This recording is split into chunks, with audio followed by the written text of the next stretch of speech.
Bullshit. It's the No BS Marketing Show, Part 2 with Aaron Watson of Going Deep with Aaron and Piper Creative. Aaron, what we finished episode 1, you were starting to talk about the vlogging, which I thought is so cool when I first met you and checked out your site. And so I want you to explain beyond the story that I'm going to tell. So we had a meeting and you and Hannah were there and you were actually videotaping you and me talking, and the Mel lady came in. Yeah. And just stands there and starts talking to us. And we had headphones on and mics in front of us, everything, which I thought was hilarious. And it's like the exact opposite of what happens now, where people have like their headphones in for their phone, but like maybe they're not on a call, maybe they are on a call, I'm not sure. Like there was no doubt. We had full headsets on, 3 mics, 3 cameras, and like just gear everywhere. Like there's no doubt that something was going down, and she just didn't care at all. And she didn't care, and she started talking to me. Yeah. But so that's just a great example of what I want you to talk about, because I just think it's really something that you have touched on early. And I think 5 years from now, it's going to become so common. I think you're on the early part of it. I want to partner with you because I want to do it for Massolutions and for clients.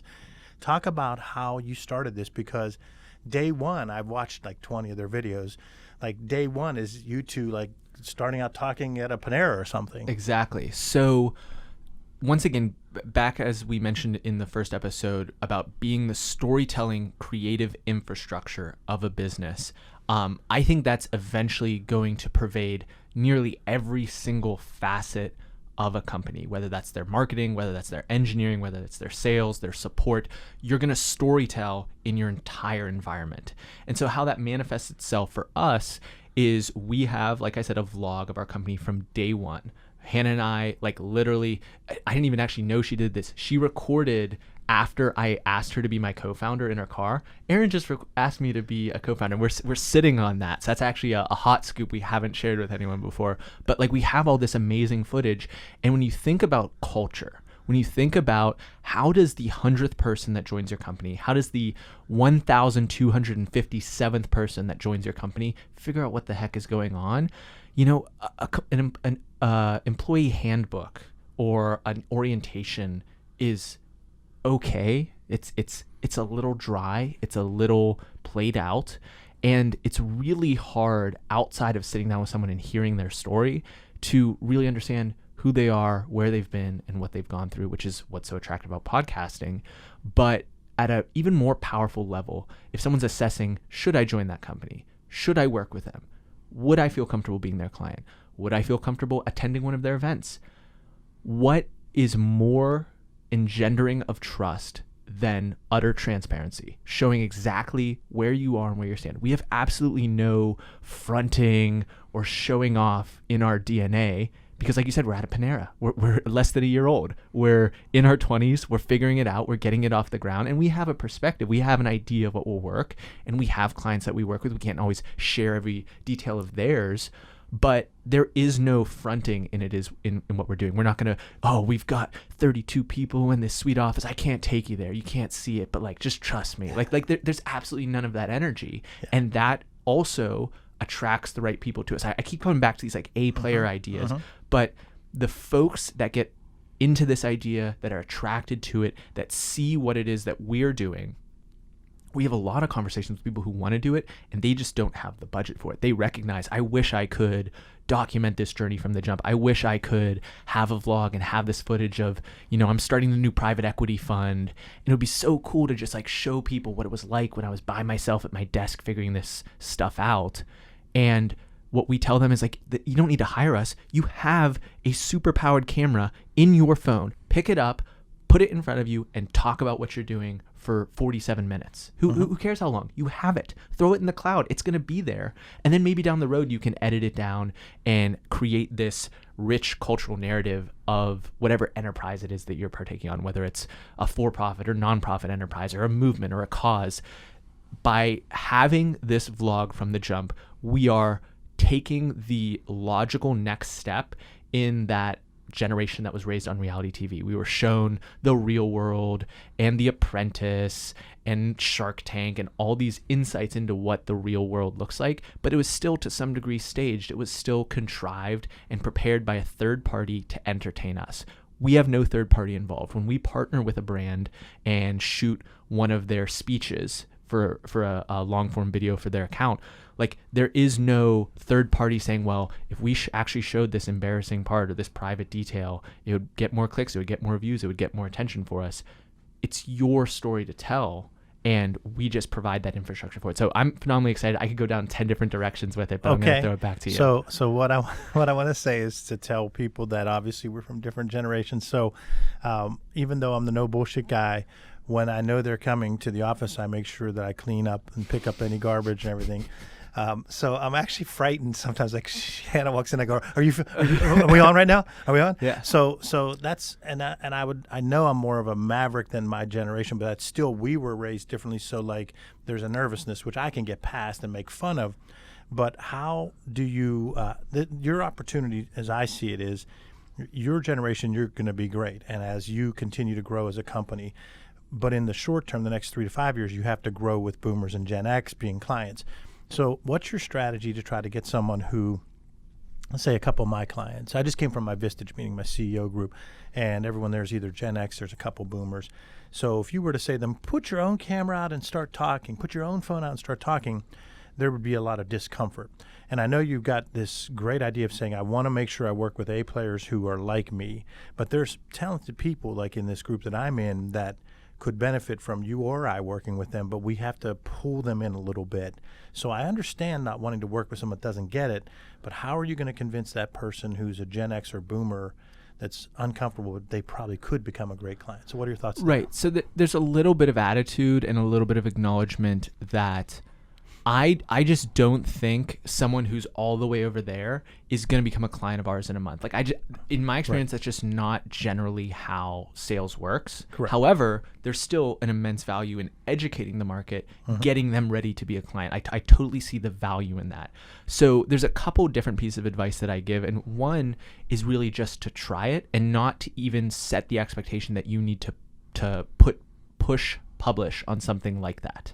I think that even in the act of talking into the camera and feeling embarrassed and feeling uncomfortable, like one of the stories I've told clients who are kind of freaking out about their first talking head video, which is when I say that, I'm saying like you're just sitting in front of the camera, looking at it, talking interrupted for 2 minutes and 14 seconds about one micro piece of micro idea or content piece.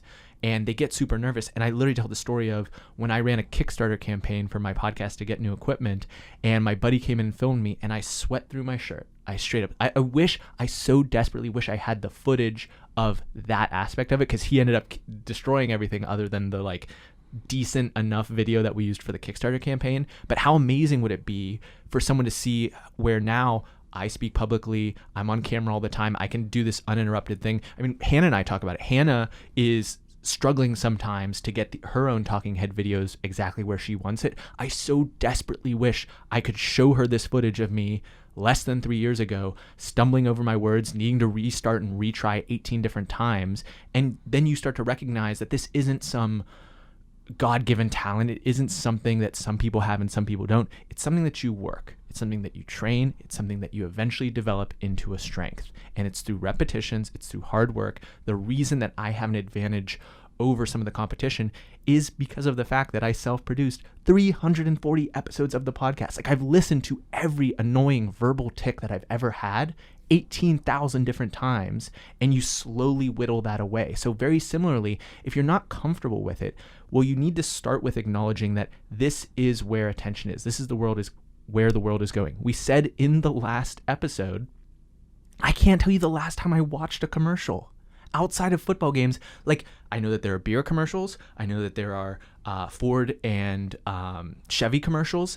Like, what other commercials are there during football games? Like, I don't know if there's anything else, but I sure know that there are brands that have in the CPG space that have gone valued from zero to the tens of millions just based off of Facebook and Instagram advertising. I have a pair of shorts called Bird Dogs, or I don't know what they're called right now, but I literally bought them off of a really cool Facebook ad that was targeted to dudes between the age of 20 and 35. And because of that, I actually own 2 pairs now because they're comfortable, they're multifaceted, and now this is turning into an ad for Bird Dogs. But the essence of the point that I'm making is you need to recognize that that's where attention is. And if you don't see that, then there's a whole other conversation that needs to happen. But if you're to that point, the next step is really, once again, we eat our own dog food. We're creating the results for ourselves. Let's just like go meta here for a second. What other 26-year-old has his own event series that 180 people come to, pay tickets for, is profitable, works with sponsors that are national companies, and creates that type of result? Not too frickin' many. So I must be on to something. And you either get that and agree, or you don't. And if you ask me how I did it, I'll tell you. I built an email list. I built a podcast following. I hit the fucking ground and worked my ass off, knocking on doors, making those sponsorships happen.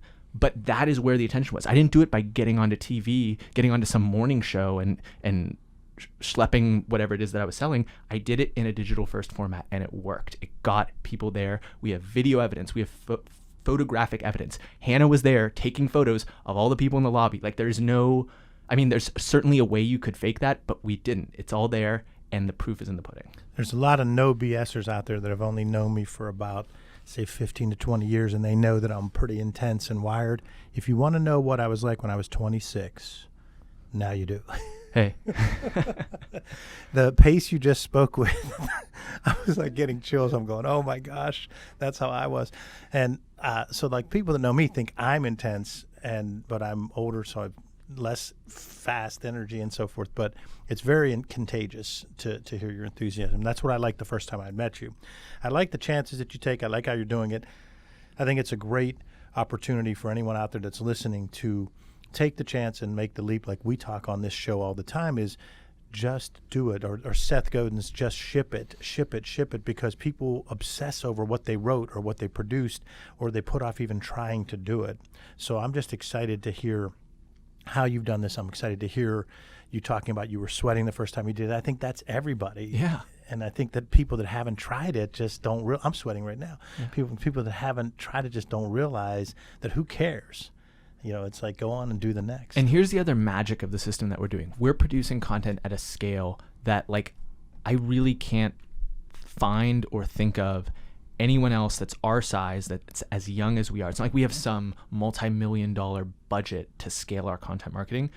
We're doing it at such a pace, at such a rate. 2 podcast episodes a week, at least 2 vlogs a week, probably more like 3 or 4. We have videos that are going up on LinkedIn. We have multiple of our own Instagram accounts that we're creating content for. We have posts. We need to be better at this, but our posts on our website that improve the SEO of the site. Like we have all these different things. Our Instagram stories are going up. And we're doing it at such a pace, at such a rate that we get to iterate faster than everyone else. We get to figure stuff out faster than everyone else. And we have these other interns that we've attracted. The one kid, TJ, is an amazing YouTuber. He has 76,000 subscribers on YouTube where he plays Madden. And so he understands YouTube, and he understands esports, and he understands gaming. And he is effectively getting the exact same experience as all the amazing comedians that went through SNL. There's a long, rich history of fantastic entertainers that came through that system where every single week they need new jokes, they need new bits. There is no option other than to continue writing, to continue producing, to continue to ship it. And what comes out at the other end? Absolutely world-class entertainers. We're more or less creating that exact same system, and that then attracts amazing people to us because we're going to be the farm league of the next generation of great marketers in Pittsburgh and beyond. People are going to come to us and say, I need someone talented. I don't necessarily want to hire you. I want to bring someone in-house. Well, shucks, TJ has kind of, worn out his welcome here, not in the sense that like we don't love him anymore, but he's just too big, he's too hot, he's flying too high. This might be the logical next step for it. So we're creating this amazing farm system of talent that, once again, the proof is in the pudding. Anyone can go back and watch TJ grow from the first time he showed up in the vlog until the most recent episode. It's just an amazing storytelling mechanism. It's an infrastructure that every company is eventually going to need. It ties back to deliberate practice, which I write and speak about a lot. It's Jeff Colvin's book. And it's not just about practice, it's about deliberate practice based on improving in certain areas that you need to do. And the difference between great coaches over the history of time, whether it be in business or sports, and good ones or lousy ones, is it's about deliberate practice. The same with great players. LeBron James picks one thing. Here's the greatest player in the world. He'll pick one thing every offseason that he's going to fix and change, and he does it through deliberate practice. Absolutely. So there's 2 great examples of that. One people will be super familiar with if they're basketball fans. Brad Stevens, the coach of the Celtics, has a guy named Gordon Hayward on his team now. They both used to be at Butler, which was this small university. They literally made it to the national championship game against Duke. And Gordon Hayward was interviewed recently about what it was like to be coached by Brad Stevens back in the day at the college basketball level. And they were like, so is there a game where he just had you guys like in the perfect position, perfectly prepared? It like, does a memory come up? And he goes, it was every game. Every single game, we knew exactly how they were going to defend us. And he would say, Gordon, you're going to wait for the second option because they're going to bite and it's going to be there. And every time he was right. And similarly, getting back to why we have such a deliberate practice, I won 2 national championships at the University of Pittsburgh for Ultimate Frisbee. A lot of people will roll their eyes, Ultimate Frisbee, how serious is that? We had and still have the best coach in the country, Nick Kazmarek.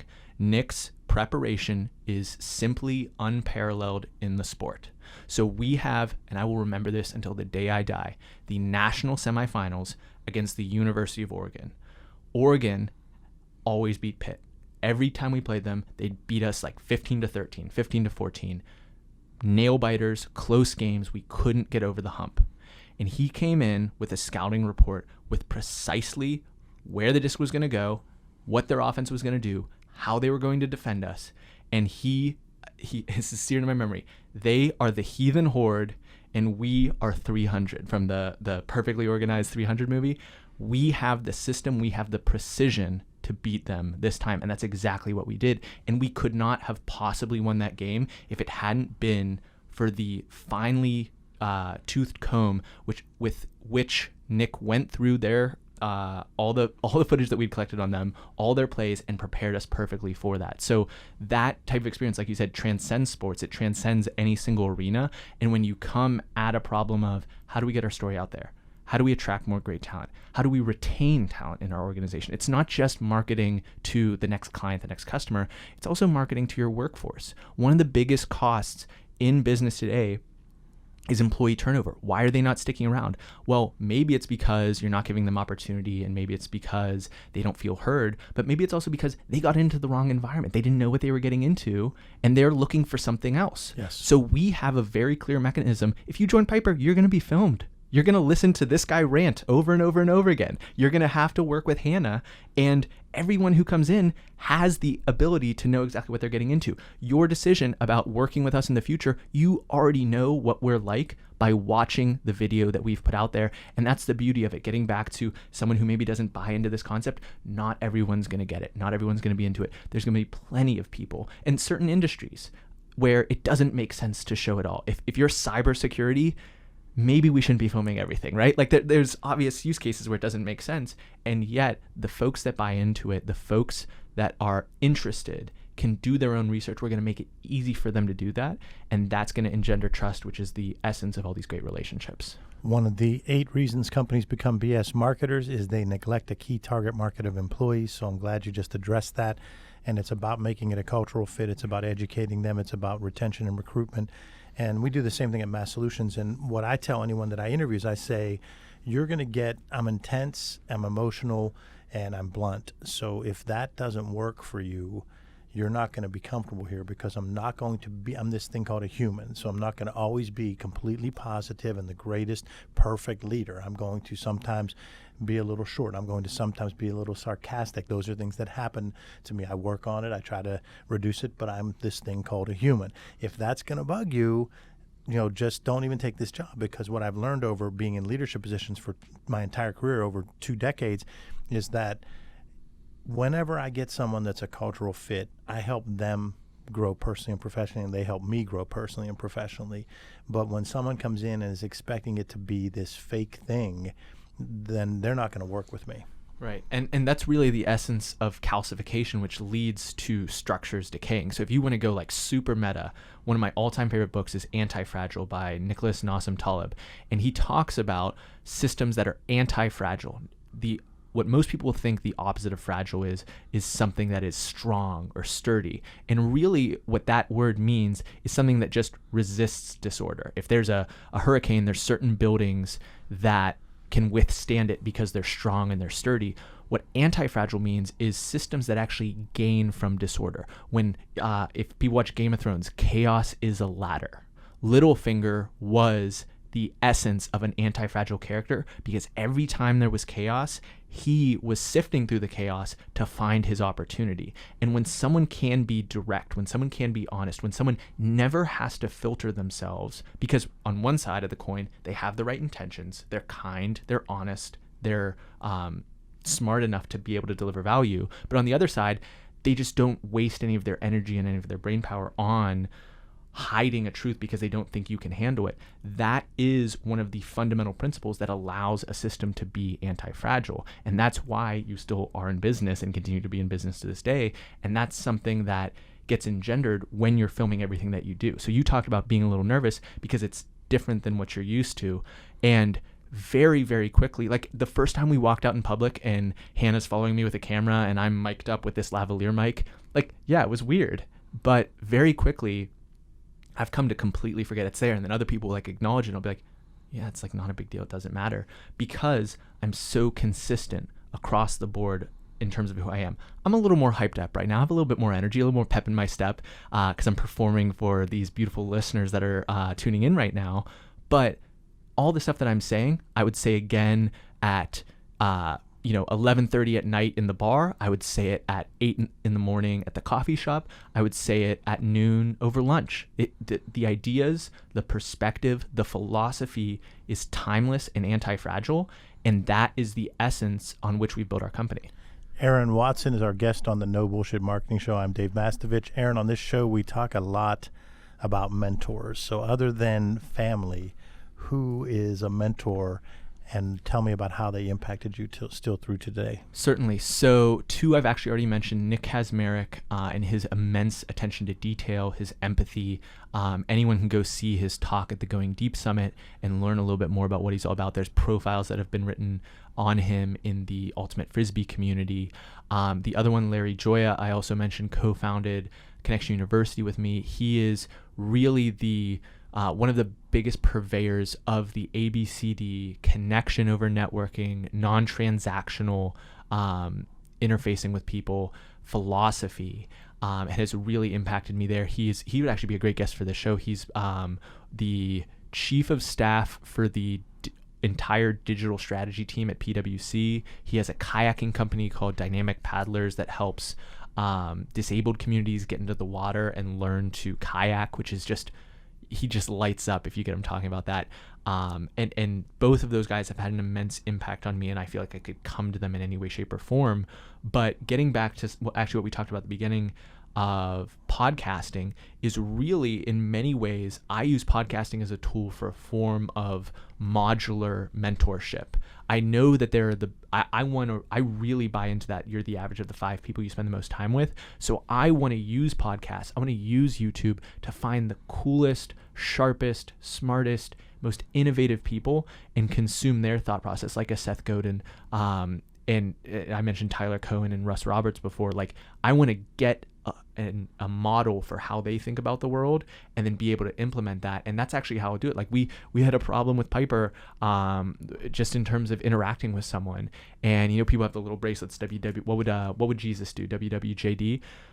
We used Larry in that instance because he's so classy. He's so thoughtful. What would Larry do in this situation? And it was like this little angel on your shoulder to some degree of, I know the way he thinks about the world. How would he approach this problem? And it allowed us to think about it a little bit more clearly and effectively. And so having people in my real life that can do that is really valuable, but also creating models in certain instances. I know that Ben Horowitz and Mark Andreessen are 2 of the best venture capital investors in the game. How would they think about a company like this? What question would they ask that I'm not asking? And that makes me a better podcast host. Let's make sure we get Larry on the show. Absolutely. Yeah. But I do want to go back to one of your earlier comments.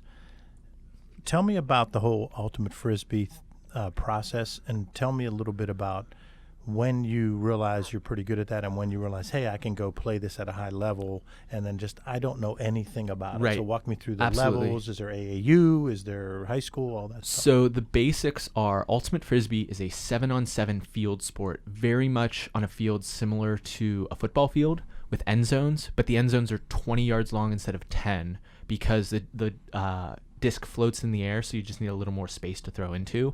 And it's a continuous motion game, so everyone runs around, and then when you catch the disc, it's like you picked up your dribble in basketball, and you can only pivot. You cannot run with the disc. If you're running when you catch it, you can take like 2 steps just to slow yourself. But anything else would be a travel. And in the 7-on-7 game, play stops every time you throw it into the end zone and your teammate catches it. That's a goal. In the college and youth levels, it's usually to a point value. So a game to 13, game to 15, with a halftime when someone scores 8. At the professional level, I played in the American Ultimate Disc League. It's for time. So there'll be a 10-minute quarter, 4 quarters, obviously, and whoever has the most points at the end wins. So you got paid to play? I did get paid to play. Not a lot. It is not a luxurious lifestyle by any stretch of the imagination. But to that end, I started playing at North Hills High School, basically just because the longest standing board member on USA Ultimate, who is Henry Thorne, co-founder of 4 Moms and now Secure Seats, a very, very accomplished entrepreneur in the city of Pittsburgh, who his 2 sons were born with discs in their hands. They are not particularly big, but they are so quick and the absolute best throwers. Like, we want to talk about 1% of 1% of 1% of people throwing a Frisbee on planet Earth. Both of the Thorne brothers are in that conversation. So they both went to North Hills. I'm, for people who are not watching the vlog, about 6'1.5 inches. I'm much faster than a lot of other people. I have a background in playing soccer and basketball and a bunch of other sports. And basically they were throwing it to me. I could go deep for it. And that was the start of my kind of entry point to it. Think of me like a deep receiver, like a power forward on a basketball team, like a athletic wing on a soccer field. And from that starting point, coming back to the same ethos that I've taken with the podcast of outworking everyone else, spending more time at the track, spending more time at the gym, spending more time watching film, spending more time on the practice field when everyone else was done, still getting in extra throws. There's actual team at North Hills High School. There's a team at North Hills High School. Pittsburgh High School Ultimate League is one of the 5 biggest high school ultimate leagues in the U.S. So about how many teams in the WPIAL would have a Frisbee team? I mean, just about anyone, any major school you would imagine. Pine Richland, Seneca Valley, NA, Fox Chapel, Shaler, Mount Lebo always has a good team. I've kind of been out of the high school game a little bit, but like any major high school you can think of in the WPIAL has a team. And so when you have a team, say at Mount Lebo or Peters, you get practice time on the field. So they're field? usually clubs. They're not usually in the WPIAL, and that's even true at the college level. And that also is kind of the sort, like if you go back to the genesis of it, it was the hippies. It was the countercultural folks who wanted to do it their own way and march to their own beat. Hence, a lot of entrepreneurs coming out of the ultimate Frisbee scene, because when I was in high school, I had to recruit kids to the team. Like there wasn't a coach. There wasn't some guy like putting up a sign-up sheet on the wall. It was me and Max recruiting kids to be on the team and making sure they signed their waiver and making sure they showed up to the game on time, because our coach was only at like half the games because he had another job. And so that's also like the root of some of these entrepreneurial tendencies, but that perpetuated into college. We had to solicit the student government board for funding for some of our different tournaments. I had to organize logistics. All right, this van's leaving here, this van's leaving here. This is the times, show up or don't show up, and be a leader on and off the field from the time I was named a captain for Pitt Ultimate. And throughout the whole process, like making decisions about who's going to play. Like, okay, we have 7 starters on offense, 7 starters on defense. Nick, me, the other captains sitting in a room, really trying to empathetically talk through, like, should we start him or should we start him? What are his strengths? What are his weaknesses? And how many total people are on a team? Pitt's team would make cuts and get down to 23. I think on this most recent year, they had over 100 people try out for the Pitt Ultimate team at the university. We were a little bit lower than that back in my heyday, but you know, there are kids who come to the University of Pittsburgh because we have a very rich history, because we have a storied tradition as a program to play Ultimate Frisbee. There's kids who transferred to Pitt for graduate school because they wanted like the degree, but also like at the margin, they wanted to play for the Ultimate team there. So within that micro culture, it's really significant. It means a lot. And my experience with it was, being named an all-region player, winning 2 national championships, being invited to captain the American Ultimate Disc League team in town for the first 2 seasons that it was in existence, and throughout it, making friends with some of the most talented, distinct personalities in my life, including Hannah. That's how I met Hannah. She cold called her way into being the photographer on the team at the age of 17, and then approached me after a game saying, I listened to an episode of your podcast, and because of it, I'm joining the apprenticeship program that's an alternative to college that prepares you for the real world, that gives you real life skills because of that interview. And it's just this beautiful, back to like the ABCD, always connecting the dots philosophy that Larry and I and a lot of people perpetuate. Like, that is the magic. That's the essence of the Antifragile system. I didn't go out and use some database to find someone who's a skilled photographer and blah, blah, blah. This is someone who became a part of my universe, who I got to evaluate her immense skill set as a painter, as a graphic designer, as a photographer, through our mutual interest in Ultimate Frisbee and our mutual residence in the city of Pittsburgh. Like, that is the essence of an Antifragile system. So we've learned all about how you two met and how that worked. So we've covered Going Deep, Podcast Summit, we've covered Piper, and we've covered Ultimate Frisbee. Was there anything else you thought we should talk about, or that I should have asked you that you thought I would ask you? I think that if I could just leave an idea in the listeners' ears that have bared with us here for over an hour, is to embrace the role of experimentation in your life. We started this as an experiment. Like, we didn't know it was going to work. We didn't know exactly what was going to happen. And there's a bunch of beautiful serendipitous things that have happened as a result of Hannah and I working together and Piper coming off the ground. The idea to do merch, like all these things were very serendipitous, but based off of that, like, you need to give yourself the permission to continue to experiment.